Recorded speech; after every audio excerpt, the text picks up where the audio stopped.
Welcome to the Somos Sunnyside podcast, brought to you by the Office of Public Information, where we are sharing stories about the bright side of education. Hello everyone, welcome to another episode of Somos Sunnyside. I'm your host, the proud superintendent of Sunnyside Unified School District, Jose Gastelum, and I have the honor today of having our high school counselors with us. You know, our counselors do some amazing work, and excited to highlight exactly what they do on a day-to-day basis. And so let's go ahead and introduce them. We have Mr. Eric Estrada from Sunnyside High School. Hello everyone, Eric Estrada here, Sunnyside counselor. I've been a counselor for 9 years. Will be my 10th next year. All right, so there you heard it, and it is Eric Estrada. So those of you that are out there that are familiar with that name, it's not Poncherello, that's not his dad, it's not his son here, but he's the Eric Estrada, Sunnyside graduate as well. We also have from Sunnyside High School, Mrs. Stephanie Arnold. Welcome, Miss Arnold. How are you doing? Doing good, thank you. We also have our Desert View counselor here, Miss Christina Tellez. How are you, Mrs. Tellez? I'm great. How are you? I'm doing well. So, you know, we're doing a group session here, which is pretty cool. I almost feel like we're in a counseling session here, right? Since we are in a group. So, you know, it's so good to have you guys on the show, because I really want to highlight what you guys do. I mean, for our families, for our listeners, for our students out there. Let's talk a little bit about what you do, because I know you just don't sit in your office and you know, counsel kids. When growing up, and I'll just share my biases and you know what I thought of counselors when I grew up, because when I was a young man, and I used to think like counselors were for people that had some issues, right? People that were loquitos, people that weren't behaving, and that was my image of a counselor. Just little did I know, you know, as I evolved and got a little older and started learning more, that you guys do so much more, you know. And as a former high school principal, you know, that's where I really got a good handle on exactly what you guys do. And you're so important to just education and to campuses, and just such a resource to our families and our students. So let's start with that question. First of all, let's talk a little bit about, you know, what got you into counseling. You know, I'm most people start their careers doing something else. You know, sometimes they're teachers and then they get into school counseling. Some go, you know, come from the private sector and then get into school counseling. So let's start with Miss Arnold here, since she's probably the senior counselor here. So how did you get into counseling, and why did you choose that profession?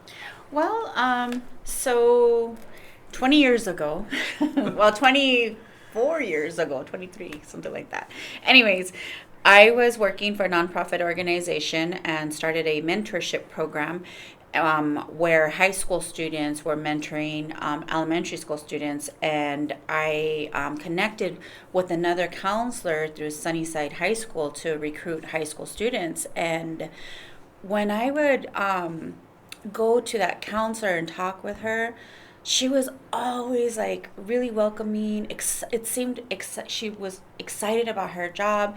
Anytime kids came to see her and I was witnessing her, you know, working with them, she was like just so excited, and a wealth of information, and the kids seemed to really be drawn to her, and I admired that, and it made me see her as loving her career. And at that point in my life, I loved my career, but I was like, oh, there's something more for me out there. So yeah, so I started asking her questions, and from there I enrolled in the program through the U of A, and here I am.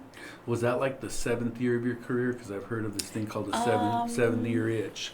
Maybe. So was it? All right. Yeah, I think so I don't know if there's any truth to that. I haven't done the research, but there's this thing they call the 7-year itch. After you've been doing something for about 7 years, you're like, you're ready for itching to change. do something else. Well, I'm glad you chose Sunnyside, and I'm glad you chose that profession. And so, you know, as we move on here, Mrs. Tellez, same question. You know, how did you get into counseling? Why counseling? And you know, what was that change for you that you went into this field?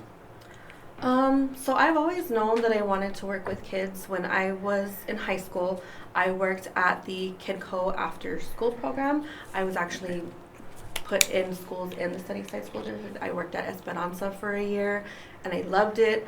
I just, for some reason, I couldn't see myself being a teacher. I don't know why. I just said, I need to work with kids, but teaching, I don't think that's not my thing. So while going to Pima and, trying to figure out what I wanted to do, I was working for UPS. I worked for UPS for like 14 years maybe. And I kind of, throughout taking early childhood education classes and going to some education classes, I think counseling is what I want to do. I can work with kids. I can help them with issues that they're having. I was always called the counselor of my group of friends. They came to me when they were having issues. How do I do this? How do I do? And I felt like, it's just kind of what I do on a normal daily basis. I might as well make a career out of it. So I went to school, and I really found, when the classes that I was taking, a lot more passion for what counselors do. It's not just the mental health. It's how do I navigate life? Like, how do I get past high school? How do I decide what I want to do after high school? And to me, that's the fun part, like really helping kids dive into what's out there. They don't know everything that's out there, and I think helping them find different paths is really a big part of why I love to do this. Yeah, the guidance is so important, right? I mean, counselors are people that students count on to give them guidance, right? And I think you guys do an amazing job of just teaching students how to make their own decisions, how to advocate for themselves, because you don't just give them the answer. You don't say, hey, yeah, pursue this or do that. You make them think, right? You make them, you're that, that ear for them where they can go and vent and talk and get good advice. And so, it's so crucial that, as they, especially at the high school level, at this age group, that they make good decisions. And so, Mr. Estrada, tell us about your journey a little bit. How did, and I know you're a Sunnyside grad, so it's neat that, that you graduated from Sunnyside High School, and now you're serving the students there at Sunnyside High School as a counselor. No, yeah, for sure. I mean, I went through the district, Liberty Elementary, Apollo Middle School, Sunnyside High School, class of 07. It took me a while to figure out how I ended up where I ended up at. I found myself, realizing after a while, like, one of the things that makes me who I am is I love helping people.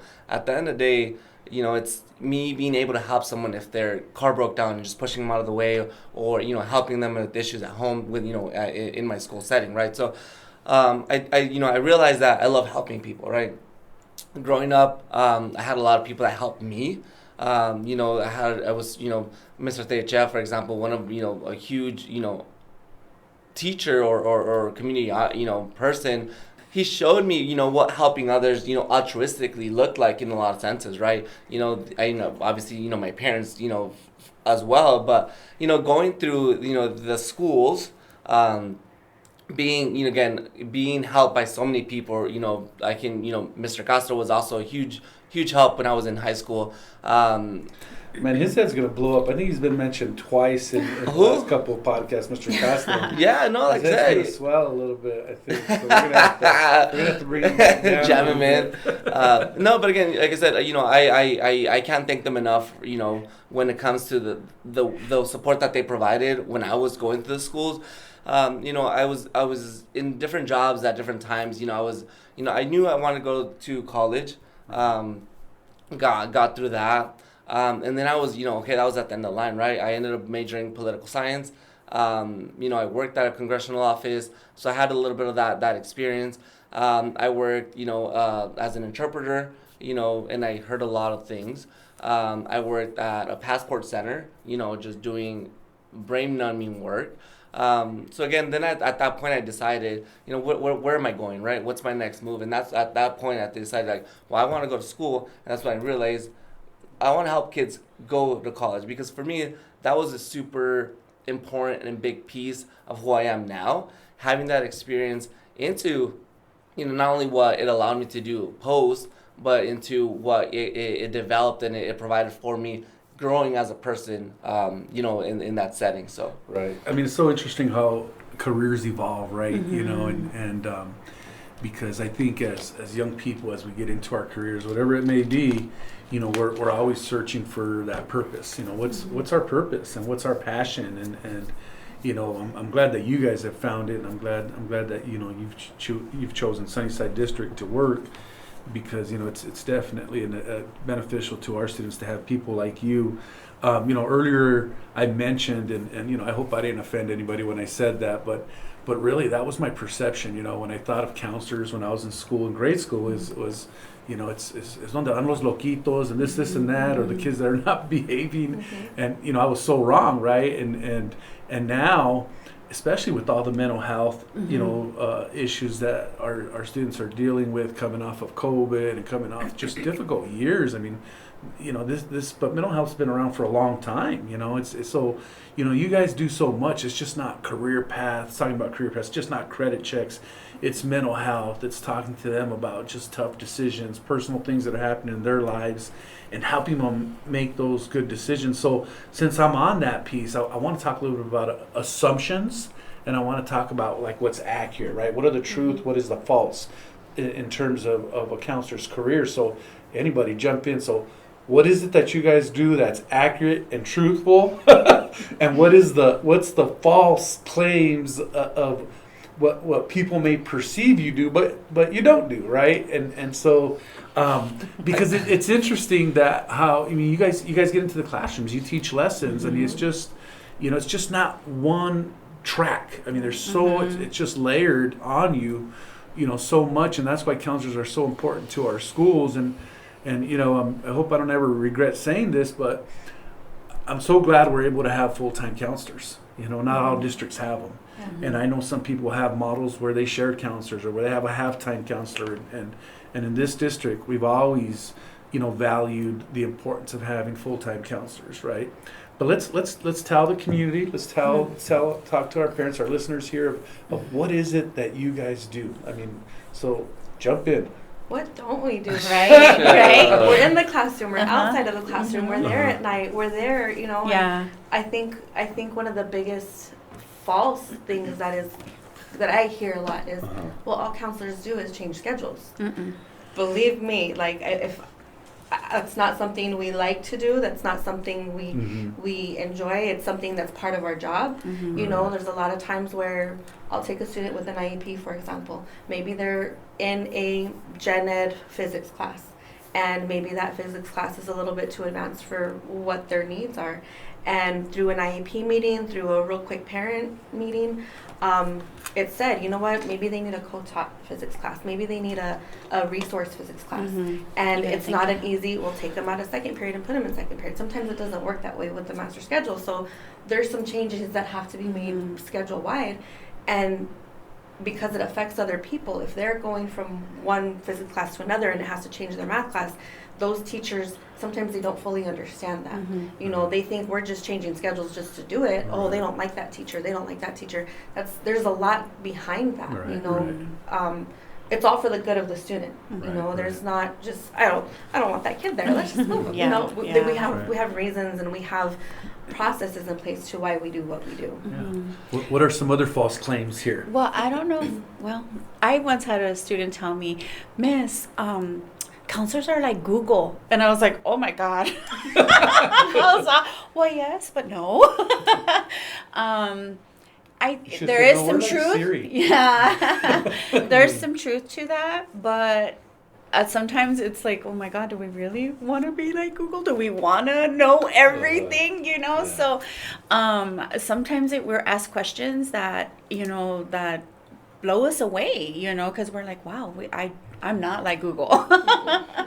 But I am here to help, and so, but I was very flattered when that student told me that, because I thought like, wow, that's a good thing. Like this kiddo feels that we know most everything.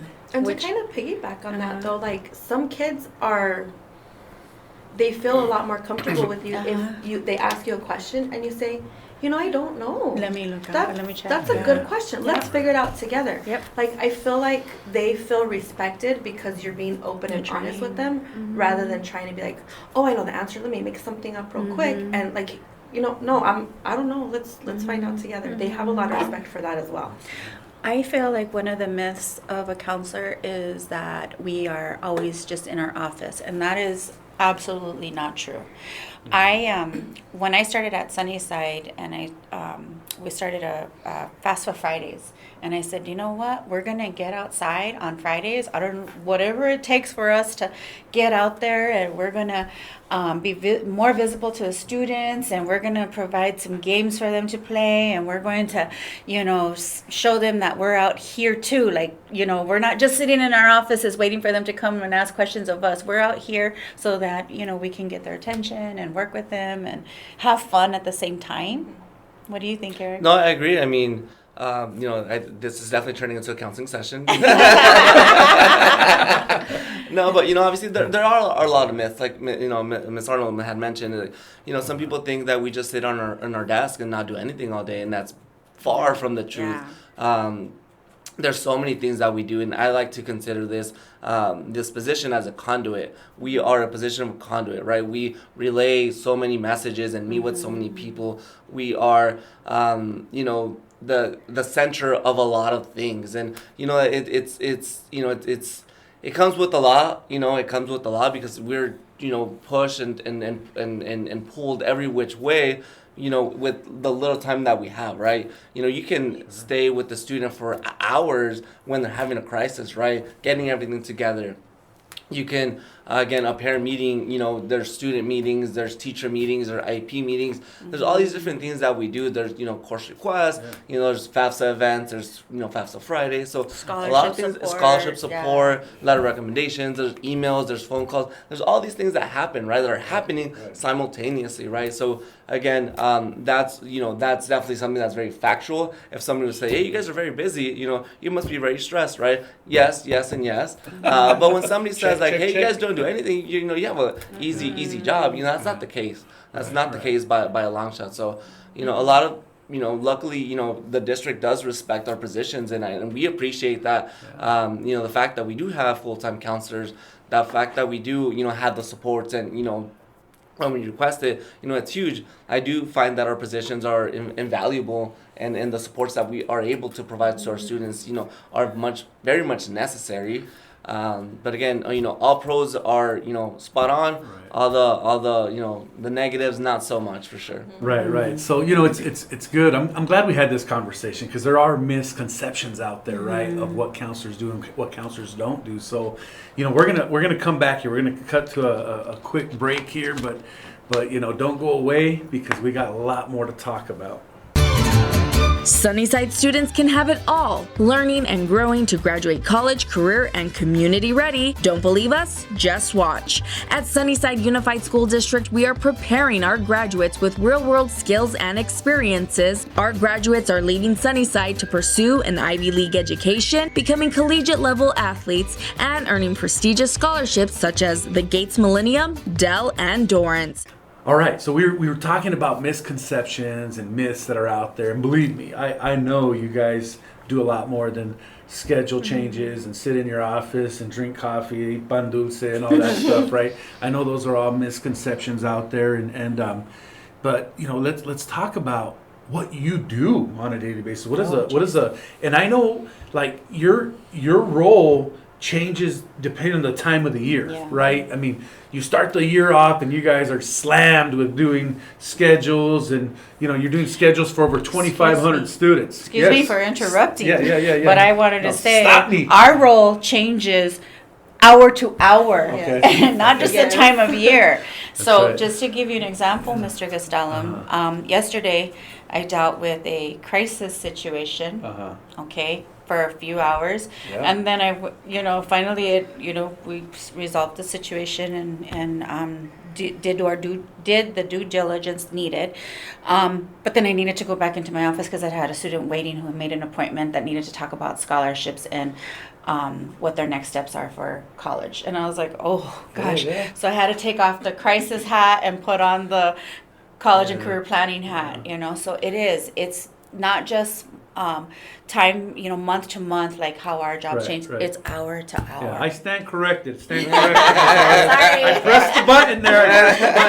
But no, and what I meant there is just like, there's so many demands depending on what type of year. But you're right. I mean, it changes hour to hour, minute to minute, and you mentioned hats, right? You do have to put on those hats. You might be in such a, difficult conversation with a student about a crisis, and then the next kid comes in, is so happy about their scholarship opportunity, Right. and you gotta know your audience, right? And you Right. got to play the audience in terms of what energy do I need to give this next student. And so I want you to talk to us about some of the things that are important, because there's college readiness pieces that you guys do. Our counselors in our high schools have done an amazing job with FAFSA applications and pushing our vision, right, of the district of college, career, community ready. And I'm happy to announce, and I've announced it in previous podcasts, that in the fall, we've been recognized the last few years for our students being admitted to U of A. Our partnership with the CATS program, Sunnyside coming in at #1 in the nation at that time in terms of students being admitted, and Desiree at #3 in the nation. I mean, we are so proud of that, and we have we have those days where we celebrate, right? Jaguars Gone Wild and Cats Day at Sunnyside. And so, it's so important that we bring our families out and that they experience that. But that's one part of your job, right? I mean, I love this time of year, as we're in the first week of February, but in the next couple months, we're going to start hearing the announcements of students that are earning scholarships. And that's my favorite time of year, because every year in and year out, we have the Gates Millennium Scholars, we have the Dow Scholars, we have the Dorrance Scholars, we have a Flynn finalist right now. I mean, some pretty prestigious scholarships, right? And our kids are earning this, and it's a team effort. It's with the guidance of counselors, it's with the amazing job our teachers are doing in the classroom, and our families and our parents are doing raising these students. But I want you guys to talk a little bit about, like, what are the main priorities you carry out in this counselor role. I mean, I want people to understand that it's just not guidance counseling, it's just not having conversations in your office, it's just not credit checks. Talk about how you guys go in and do lessons. Talk about how, the FAFSA a little bit and what that takes, and organizing these events and getting the word out, the scholarship pieces, and so many more things you do. So talk a little bit about that. I think for me, when I think about it, I think the priority is different based on the student, based on the grade level, We did a lot with our freshmen, trying to get them to understand what high school is about. Why are all your grades important? What are your options after high school? And how are the decisions that you're making now going to affect the money that you're going to get? Are you going to get accepted? Can you get this type of job? We have, talking about CTE programs that they can start taking their sophomore year to build a career for them down the road. Seniors, we're looking at graduation. We're looking at, making sure your applications are done and having those scholarship workshops, having those financial aid workshops, talking to students about what is your plan? How can I help you get there? Do we need to bring in people for you? Do we need to take you somewhere to get that help? I just think it really depends on each student, because I will put my focus on our students that are in the military. I just finished writing a letter of recommendation and a will grad letter for a student who knows that his path is the military. And I also just finished writing a letter of recommendation for a student who is trying to get in at NYU. It depends on what these students have as their goals, and then that becomes my goal with them, to work with them. I think it's all going to come down to that college, career, community ready. Like, we say that so many times. Like, I don't care if you want to go to college or if you don't want to go to college. Whatever your plan is, I will help you with that plan. We all know that college isn't for everybody, so let's look at trade schools, let's look at military, let's look at career opportunities. If you're going to go straight to a job, how do I help you prepare for that? Let's show you how to write a resume. Let's have a mock interview so that when you go in, you wow them and you beat everybody else in that interview and you get that job. I think it's just finding what is the goal of the student so that I can help them with that goal.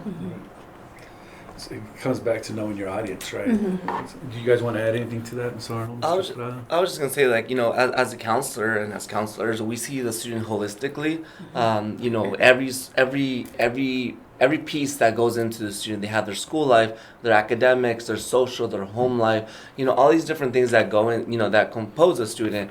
So again, like Miss like Christina was saying, we try to fit as best as we can to that specific student.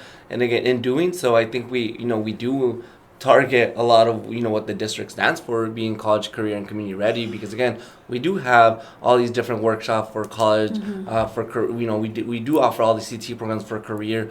We do have, for example, offer the ASVAB testing for our students that want to go into the military. And then again, part of the community ready is making sure that they're ready for the workforce, making sure that they take advantage of volunteer opportunities. That way they can network, they can get, give back, learn how to give back to the community type of deal. So again, a lot of the things that we do them holistically in the viewpoint, towards a student. I love that holistic approach concept, right? Because we often talk about our students being well-rounded and serving the whole child, right?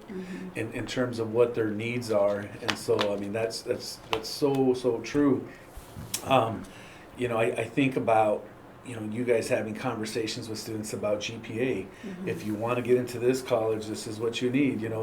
Talking to freshmen, getting freshmen in that mindset that, hey, those semester grades go on your transcripts, and that's going to affect your GPA the rest of your life, right? Whatever you decide to do, it's getting a 14-year-old, a 15-year-old to understand that. I remember being back in high school, and I was the guy cruising, and saying, I'm passing my classes, I'm cool, and I'll just get straight A's my senior year, I'll just do it that way.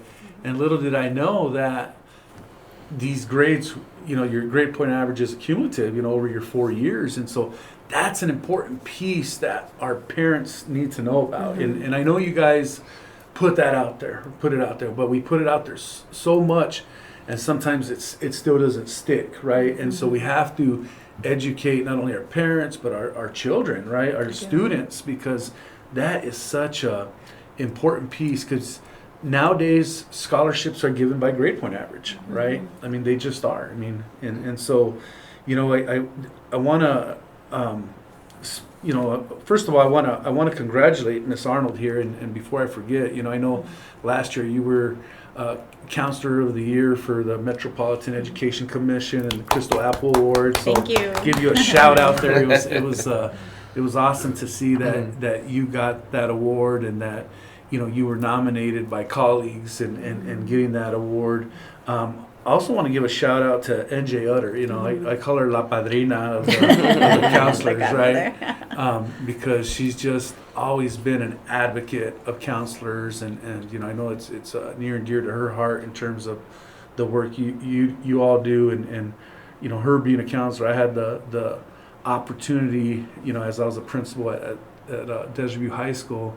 Actually, when I came in as an assistant principal, she was a counselor there, and so I learned so much from her in terms of how to advocate for kids, and she coached me up on a lot. I would have probably been in trouble a lot if it wasn't for her, making bad decisions as a leader. But what you guys do is just amazing work, and we're very lucky to have individuals like you, and you hit on something earlier, Ms. Deus, about mock interviews. I think one of my favorite things to do is to be part of those mock interviews. I know sometimes the high schools reach out and ask us to be a part of it, and give the experience and the practice to students that are coming up on these just really formal interviews and for these competitive scholarships.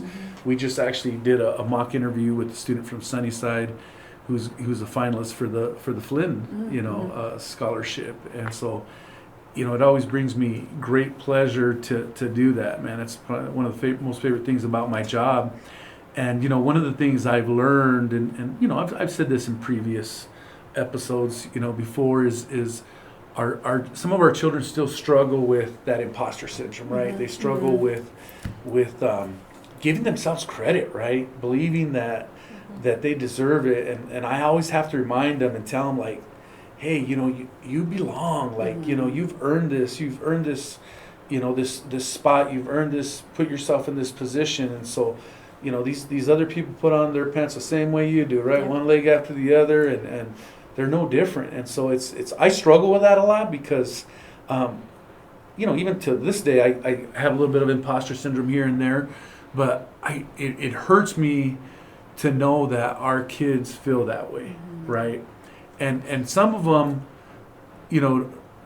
feel that way probably because they don't have the experiences or nobody before them, right? A lot of first generation college going students. I was a first generation college going, so I can relate in a way, in a sense, but it pains me to think that they lack that confidence, in themselves, and you have kids, going to Duke, you have kids going to Johns Hopkins University, and I'm just naming some of our former grads here that are at different schools, and they have earned that, they have earned it, and so, to the young, children listening out there, to our youth, to our students listening out there, it can be done. And Sunnyside students and Desert View students and Star students they're doing this. They're proving that they belong, and they're earning these prestigious scholarships. And every year we're breaking our scholarship amounts, in terms of records. That's increasing every year. So that's something we're super proud of. Any last comments? Because I think what we'll wrap up with is what do you want our listeners to know? What are your last comments to our listeners in terms of whatever you want, whether it's counseling, whether it's just a message to students, a message to parents? What would you want? What last thoughts do you want to leave them with? Well, I just want to say that this district of counselors is amazing. Stephanie won Counselor of the Year last year. Who won before her? I did. I don't toot my own horn normally. And that's right. I should have mentioned that. No, but Danielle has won it too. To have 3 counselors in this district that have been Counselor of the Year, that speaks a lot in itself. We shouldn't have to say anything after that. But I will add on. We're the Mecca. We are the Mecca. There you go. And I graduated from Pueblo High School. Proud warrior. We won't hold that against warrior. you. Me too. I know. Let me tell I know. That's why I ignored it. I didn't even go there. I just focused on Eric. I from Sunnyside High School, let me tell Sunnyside product, and so But talk about your PhD. Go ahead. I have been told hey, Pueblo has an opening. Go be a counselor over there. Same. And I will not leave this district. I will not leave my kids. Again, proud warrior, but I am all about these kids. I will if I'm going to be a counselor the rest of my life, this is where I'm going to be. I'm not going anywhere else. Agreed. I have laughed with these kids. I've cried with these kids. I've been angry with these kids when they're angry. And it's because these are my kids, and I just can't see myself anywhere else. This is where I have to be. And I agree with you 100%. Being a Pueblo Warrior alumni myself, I would like to add that, 20 years. This is my 20th year, and I will not change districts. I've even tried to recruit people, for our district, but I feel the same. I feel like here we are very supported by our district people, admin. We have to be allowed to be given the trust to do what we do, what we specialize in. And when you have that support, amazing things happen.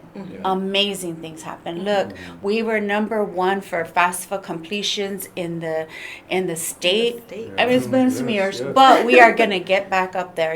We are pulling out, record numbers, kids being enrolled over into the U of A. It's amazing. We're doing amazing work, but when we have the support and trust of our admin and teachers and parents, and we can continue to do amazing things. I just want to add to that, counseling is important. It's very, very important. It's crucial. It's important. It's very gratifying for sure. It's a position that not a lot of people understand. There's a lot of misconceptions when it comes to it.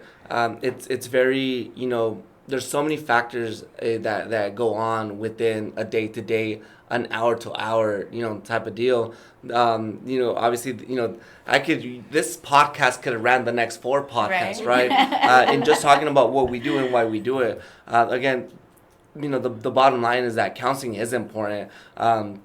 We've had so many successes come out of both Sunnyside and Desert View that, it's like you said, like we belong, and kids are in those positions. They are doing these things, and it's not like we don't tell students that they can do it. It's more like, hey, they've already done it, which means that, you're already set, right? We have, students in these positions that have previously already, it's not like students can go to college. It's more like students go to college, right? Because again, we already seen it. We've seen it that they're already there, that they've already earned these prestigious scholarships. So again, it can be done because it's already been done, right? A lot of the things that we do, again, is to make sure that students have all these opportunities. So as a counselor, we provide opportunities and like, hey, these are all your all your options, right? And then based on the decisions that you make, these are going to be available to you or not, right? So again, our message to students is like, do what you're supposed to do, do well in school, you'll have more opportunities, and then, obviously finish, apply and see where you're at, right? So again, like counseling, it's just such a big, so many pieces, such a big piece that again, I thank the district for valuing counselors and what we do, because again, no, conversation is gonna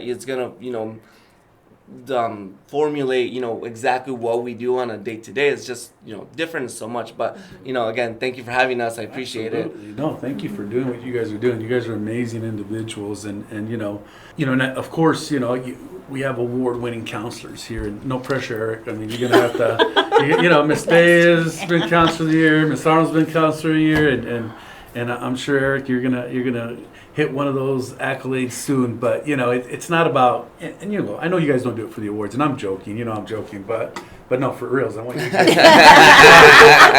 so and of course I joke about TUSD and Pueblo and stuff like that. We've actually had some awesome individuals that work with us that are TUSD grads, and they're Pueblo warriors, and the neat thing is it feels so good that that they stay, right? That you guys stay, those people that have come in, because Sunnyside has a lot of people that graduated from this district that work in this district, but one of the trends that I do see is that people fall in love with our community. They fall in love with our students that they serve in our families, and so that in itself is powerful. And so I can't thank you guys enough for what you do, day in and day out. And I got much respect for you guys. The impact that you guys have on a daily basis is just, man, it's huge. It's huge, your impact. You often hear students refer to their counselors when they're doing speeches and stuff like that, right? Graduation time, they're always referring to counselors because they know what happens behind those closed doors, right? When you guys are with them, they know the impact that you've had and how you've changed their lives.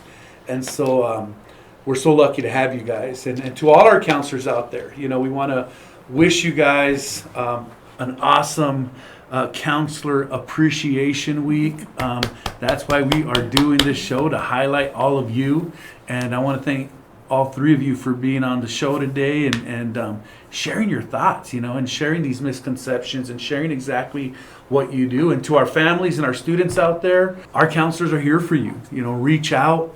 They're here, and they're jacks of what's the saying? Jack of all trades, and they're masters of everything, right? And for Google. they're Google. They're Google. Okay, so please reach out. And so again, thank you very much for coming on the show. And life would be difficult without our counselors. And so that concludes this episode of Somos Sunnyside. Hasta la próxima. Thank you all. Thank you. Thank you for tuning in to another episode of Somos Sunnyside. We hope you enjoyed the conversation and found it entertaining. If you liked what you heard, don't forget to subscribe and share our podcast with la comunidad. For updates on future episodes and more, be sure to follow us on social media and visit our website at susd12.org. We appreciate your support and can't wait to have you back for the next episode. Hasta la próxima vez en Somos Sunnyside.